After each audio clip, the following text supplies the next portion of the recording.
Here's a fun thought. You can actually control your own interest rate. Sound a little out there? Stick with me, because once you see how it works, it'll change the way you think about borrowing. Let's look at the basic reasons we care about our mortgage rate. It affects what it costs to borrow money. It also affects how we feel about borrowing money. Someone with a 3% mortgage feels pretty good about the rate they got, but if they look at their amortization schedule, they're still going to pay quite a lot of interest over a 30-year term. And of course, ultimately, that rate determines our payment, which affects our monthly cash flow. What would you say if I told you that you could effectively lower your cost of borrowing right now? If that were the case, would you have less concern about your decision to possibly buy? If you take out a 30-year loan with an 8% interest rate and decide to pay it off sooner, would you still end up paying 8% on the loan? You would not. Think of it this way. Your note rate is the sticker price, but how fast you pay determines the actual price tag. The actual price tag is your effective percentage rate. So let's look at an example. If you paid an extra $100 a month to your mortgage, in this case you have a $400,000 loan with a 7.5 interest rate, that extra $100 a month makes it so that you save $82,000 in interest. That savings, and now the actual amount you paid over the life of that loan, would drop your effective percentage rate to 6.48. If you paid an extra $200 a month, now you've dropped your effective percentage rate to 5.74. You've also saved $142,000 over the life of the loan and paid it off in 24 years.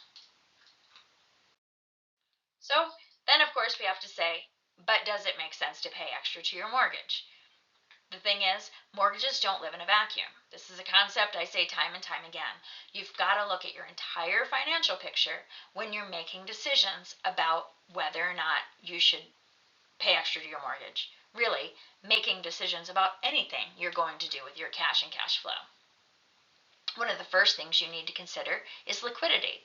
If you pay it towards a traditional fixed mortgage, it's now locked away from you and you've lost access to it, which of course affects safety. If it's locked away and I can't get it, people feel more comfortable or safer with their mortgage paid off. But that's when it hits zero. Until that time, you still owe the bank money. And if you've locked up extra payments but now need the money, now you might not be able to get it back, and that can affect your safety position. Of course, we also have to look at return on investment. What else could those dollars be doing? If you're paying extra towards a 3% mortgage, but your money could be earning 5 or 6% somewhere else, now you have a liability asset gap where you might actually be losing money again in your big picture. The opportunity costs of what those dollars could be doing. Could they be out there working for you, building wealth in some other way, versus lowering your liability on this side? Net worth is assets minus liabilities. They both matter. It's great to reduce liabilities, but you also have to look at what you can do on the asset side. Taxes are a big consideration. If you're itemizing deduction because of the interest that you're able to write off on your mortgage, now all of a sudden, getting that paid off faster, you might be losing some deductions that are in some way saving you money when you go to pay the tax man.